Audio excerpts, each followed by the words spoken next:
በስመ አብ ወወልድ ወመንፈስ ቅዱስ አሐዱ አምላክ። መጋቢት 27 በዚች ቀን በገዳም ለሚፈጸም ተጋድሎ ፋና የሆነ በአስቄጥስ ገዳም ለሚኖሩ መነኮሳት ሁሉ አባት የሆነ የከበረ አባት ታላቁ አባ መቃርስ አረፈ። ይህም የከበረ አባት በግብፅ ደቡብ መኑፍ ከሚባል አውራጃ ሳይሱር ከሚባል መንደር ከሚኖሩ ሰዎች ወገን ነው። ወላጆቹም ደጎች እውነተኞች ነበሩ። አባቱ አብርሃም እናቱም ሳራ ይባላሉ። እናቱም እንደ ኤልሳቤጥና እንደ ሳራ በእግዚአብሔር ትእዛዝ ጸንታ የምትኖር ናት። አባቱም በፈሪሃ እግዚአብሔር ሆኖ ንጽሕናውንና ቅድስናውን ጠብቆ ሁልጊዜ ቤተ ክርስቲያን በማገልገል ጸንቶ ይኖራል። እግዚአብሔርም በላያቸው በረከቱን አሳድሮ በስራቸው ሁሉ ከፍ ከፍ አደረጋቸው። ለድሆችም የሚመጸውቱ ለሰው ሁሉ የሚራሩ ናቸው። በጾም በጸሎትም ተወስነው እንዲህ ባለ ገድል ሲኖሩ ግን ልጅ አልነበረቻቸውም። ለአብርሃምም በሌሊት ራእይ ከእግዚአብሔር ዘንድ በልጅ አምሳል ተገለጠለት። በዓለሙ ሁሉ የሚታወቅ ብዙ መንፈሳውያን ልጆችን የሚወልድ ልጅን ይሰጠው ዘንድ እግዚአብሔር አለው ብሎ አስረዳው። ከዚህም በኋላ ይህን የከበረ ልጅ መቃርዮስን እግዚአብሔር ሰጠው። ትርጓሜውም ብፁዕ ማለት ነው። በላዩም የእግዚአብሔር ጸጋ አደረበት። ለወላጆቹም ይታዘዝና ያገለግል ነበረ። ሊያጋቡትም አሰቡ።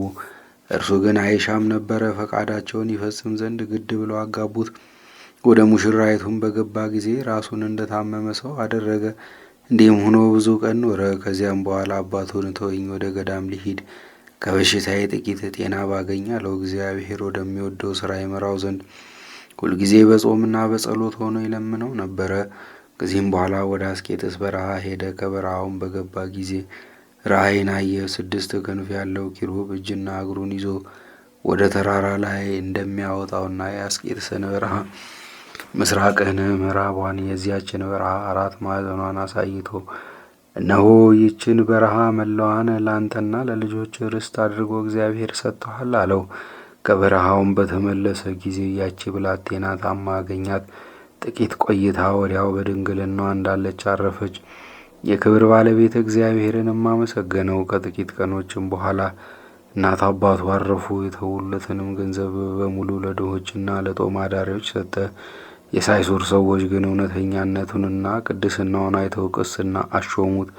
ከከተማውም ውጭ ቤት ሰሩለት። ሥጋውና ደሙን ይቀበሉ ዘንድ ወደ እርሱ ይሄዱ ነበረ። በዚያች አገርም አንዲት ድንግል ብላቴና ነበረች። ከአንድ ጎልማሳ ጋርም አመንዝራ ጸነሰች። ጎልማሳውም አባትሽ ድንግልናሽን ማን አጠፋው ብሎ ሲጠይቅሽ መቃርስ የሚባለው ባህታዊ ቄስ እርሱ ስለ ደፈረኝ ነው በይው ብሎ መከራት። ጽንሷን በታወቀ ጊዜ አባቷ ይህን አሳፋሪ ስራ በአንቺ ላይ የሰራብሽ ማን ነው ብሎ ጠየቃት። እርሷም በአንዲት ቀን መቃርስ ወደሚባለው ቄስ ሄጄ ሳለሁ በኃይል ይዞኝ ከእኔ ጋር ተኛ፣ ስለዚህ ከእርሱ ጸነስኩ ብላ መለሰችለት። ወላጆቿና ቤተሰቦቿን በሰሙ ጊዜ እጅግ ተቆጡ። ከብዙ ሰዎችም ጋር ወደ ቅዱስ መቃርስ ሄደው ይዘው ከበዓቱ አወጡት። እርሱ ግን ምን እንደሆነ አላወቀም። ለመሞት እስቲቃረብም አጽንተው ደበደቡት።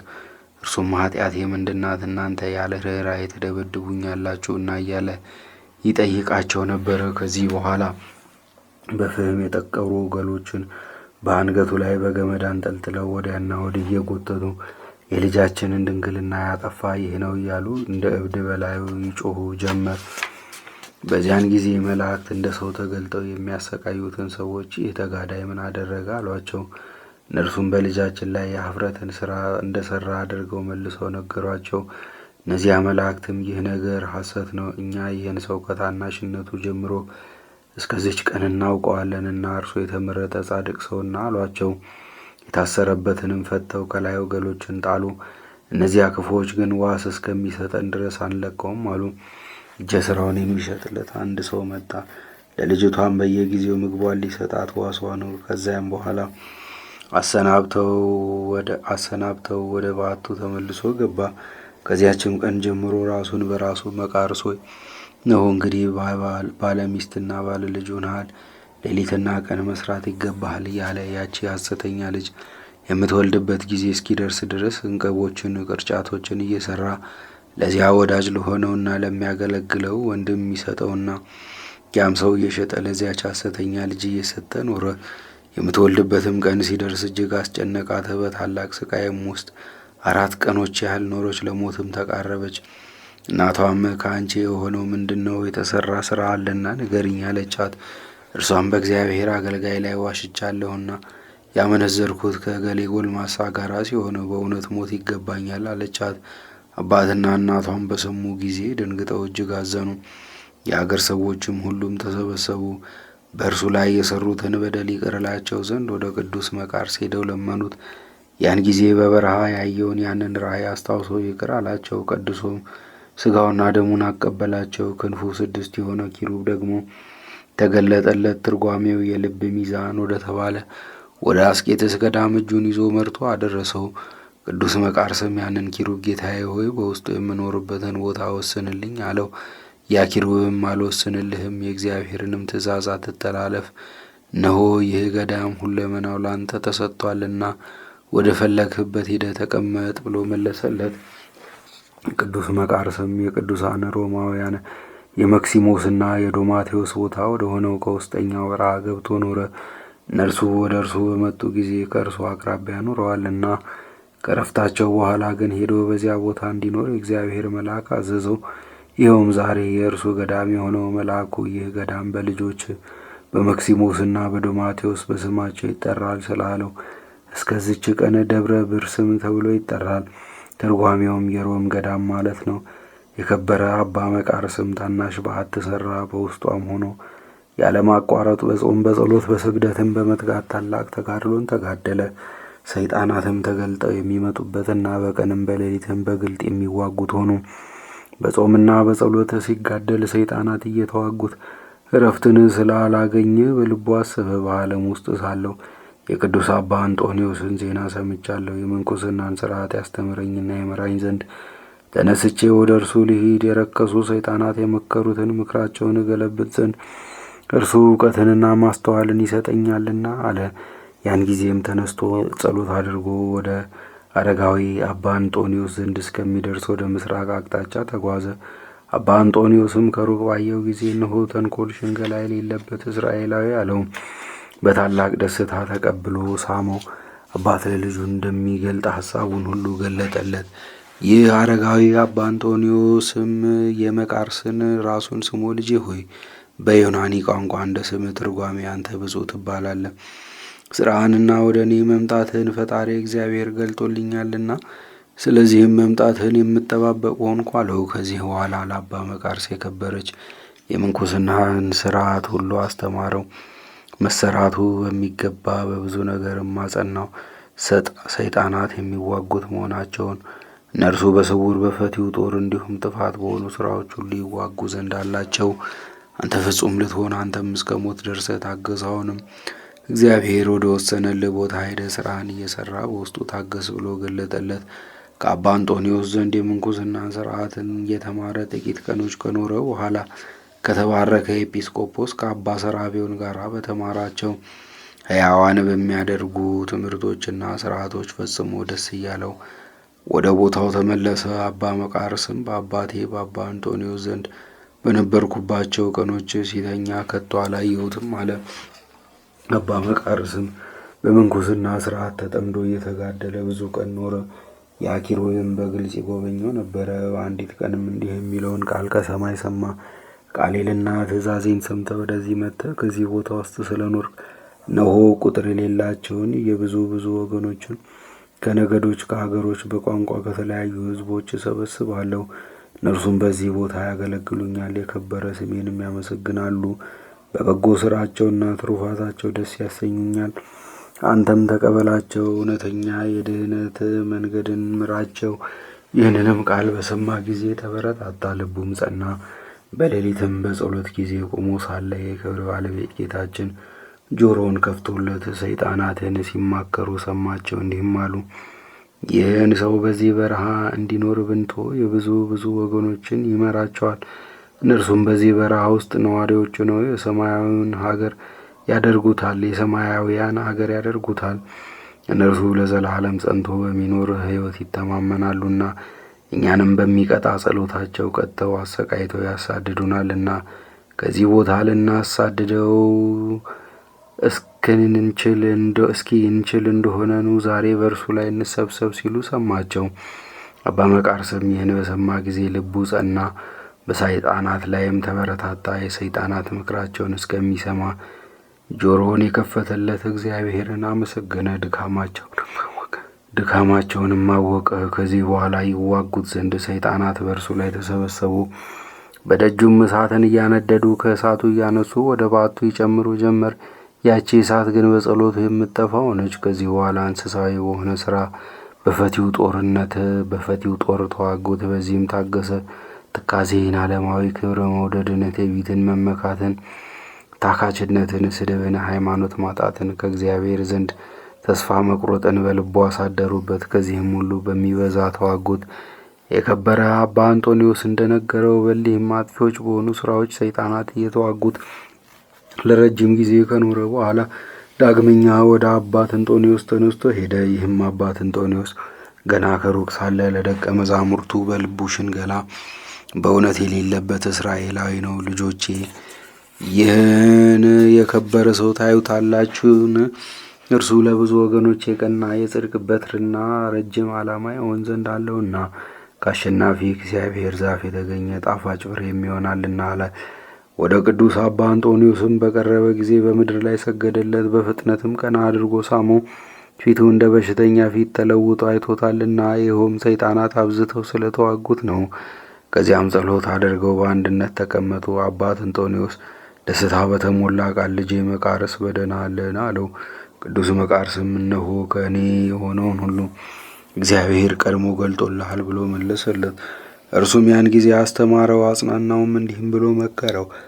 መንፈሳዊ ጥበብን ለሚሹ ለብዙ ወገኖች መምህራን እንድንሆን ይህችም ምንኩስና ናት። ከጠላታችን በላያችን የሚመጣብንን መከራ ሁሉ ልንታገስ ለእኛ የሚገባ ነው። ልጄ መቃርስ ሆይ ውሃ ለመቅዳት ስትሄድ እግዚአብሔር የነገረህን ያንን ቃል አስብ አለው።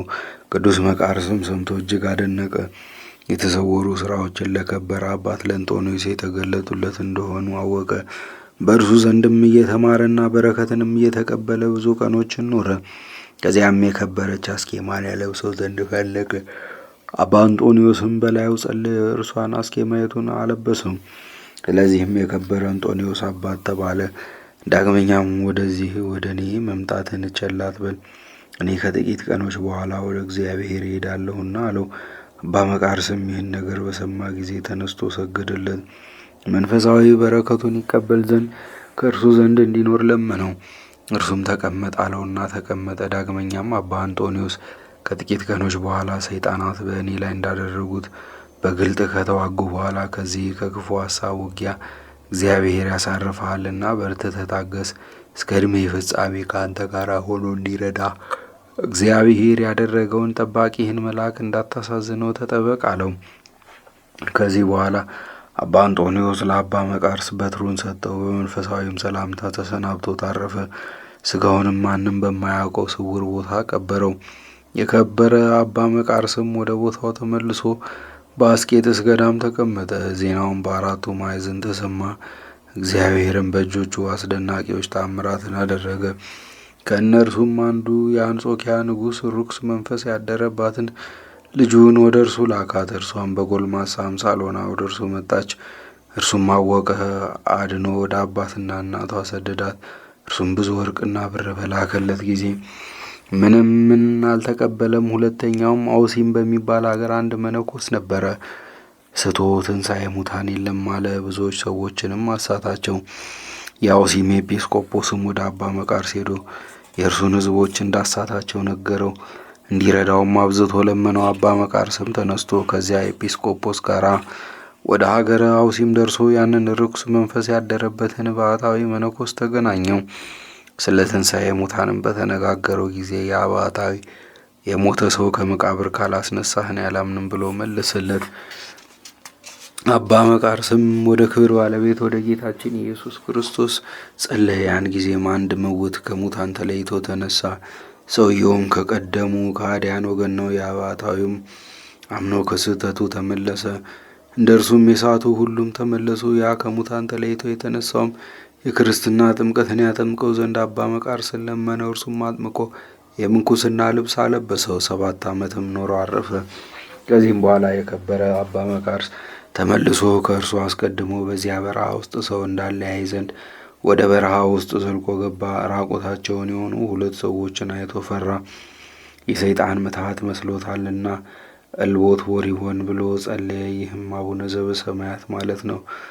እነርሱም በስሙ ጠርተው መቃሪ ሆይ አትፍራ አሉት። እርሱም በበረሃ የሚኖሩ ቅዱሳን እንደሆኑ አውቆ ወደ እርሳቸው ቀርቦ እጅ ነሳቸው። እነሱም በዓለም ስላሉ ሰዎች ስለ ስራቸውም ጠየቁት። እርሱም በቸርነቱ እግዚአብሔር በሁሉም ላይ አለ ብሎ መለሰላቸው። እርሱም ደግሞ የክረምት ቅዝቃዜ የቀዘቅዛቸው እንደሆነ የበጋውም ትኩሳት ያለባቸው እንደሆነ ጠየቃቸው። እነርሱም በዚህ በረሃ እግዚአብሔር 40 ዓመት ጠብቆናል፣ የክረምት ቅዝቃዜ ሳይቀዘቅዘን የበጋ ትኩሳት ሳያልበን ኖረን ብለው መለሱለት። ደግሞ እንደናንተ መሆን እንዴት እችላለሁ አላቸው። እነርሱም ወደ ባት ተመልሰ ስለ ኃጢአት አልቅስ፣ አንተም እንደኛ ትሆናለህ አሉት። ከእነርሱም በረከትን ተቀብሎ ወደ ቦታው ተመለሰ። በእርሱ ዘንድ መነኮሳት በብዙ ጊዜ ጉድጓድ ቆፍረው መታጠቢያ ሰሩለት። ሊታጠብ በወረደ ጊዜ ሊገድሉት ሰይጣናት በራእዩ አፈረሱት። መነኮሳትም መጥተው አወጡት። እግዚአብሔርም ከዚህ ዓለም መከራ ሊያሳርፈው በወደደ ጊዜ ሁልጊዜ የሚጎበኘውን ኪሩብን ወደ እርሱ ላከ። እርሱም እኔ ወደ አንተ መጥቼ ወስድሃለሁና ተዘጋጅ አለው። ከዚያ በኋላ አባ እንጦንስንና የቅዱሳንን አንድነት ማህበር ሰማያውያን የሆኑ የመላእክትንም ሰራዊት በእግዚአብሔር እጅ ነፍሱን እስከሰጠ ድረስ ያይ ነበረ። መላ የዕድሜው ዘመን 97 ሆነ። የቅዱስ መቃርስ ነፍስ ወደ ሰማይ ስታረግ እንዳየ በዚህ ነገር ደቀ መዝሙሩ አባ በብኑዳ ምስክር ሆነ። ሰይጣናትን እንደሰማቸው እየተከተሉ መቃሪ ሆይ አሸነፍከን አሸነፍከን እያሉ ሲጮሁ እስከ ዛሬ ገና ነኝ አላቸው። ወደ ገነትም ሲገባ መቃሪ ሆይ አሸነፍከን ብለው በታላቅ ድምፅ ጮሁ። የክብር ባለቤት ፈጣሪ ኢየሱስ ክርስቶስ ይመስገን፣ ስሙም ይባረክ፣ ከእጃችሁ ያዳነኝ አላቸው ብሎ መስክሯል። የስጋው ፍልሰትም እንዲሆነ እርሱ በሕይወት ሳለ ስጋውን እንዳይሰውሩ ልጆቹን አዟቸው ነበረ። የሀገሩ የሳሱይርም ሰዎች መጥተው ለደቀ መዝሙሩ ለዮሐንስ ገንዘብ ሰጡ። ይህንንም ስለ ገንዘብ ፍቅር ይመክረውና ይገሰጸው የነበረ ገንዘብ ከመውደድ ተጠበቅ የሚለውን እርሱም መርቶ የቅዱስ አባ መቃርስን ስጋ አሳያቸው። ወደ ሀገራቸው ሳይሱር ወሰዱት። እስከ አረብ መንግስት 160 ዘመን በዚያ ኖረ። ደቀ መዝሙሩ ዮሐንስ ግን ገንዘብ ስለመውደዱ ዝልጉስ ሆነ። ከዚህም በኋላ ልጆቹ መነኮሳት ወደ ሀገሩ ወደ ሳይሱር ሄዱ። የከበረ አባት የአባ መቃርስን ስጋ ሊወስዱ ፈለጉ።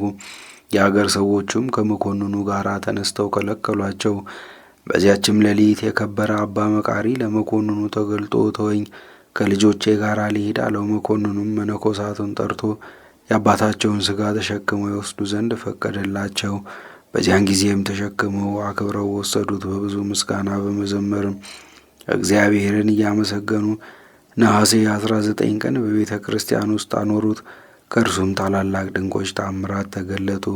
አማላጅነቱ በጸሎት የምትገኝ በረከቱም ከሁላችን ጋር የክርስቲያን ወገኖች ጋር ለዘላለሙም ትኑር አሜን። በዚችም ቀን የክብር ባለቤት ጌታችን መድኃኒታችን ኢየሱስ ክርስቶስ ስለ ዓለም ድህነት በሥጋ ተሰቀለ። ፈጣሪዋ በእንጨት መስቀል ላይ ተዘርግቶ ተሰቅሎ ባየችው ጊዜ ፀሐይ ጨለመች። እርሱም ከእመቤታችን ከቅድስት ድንግል ማርያም የነሳትን ለባዊት ነባቢት የሆነች ነፍሱን ከሥጋው ለያት።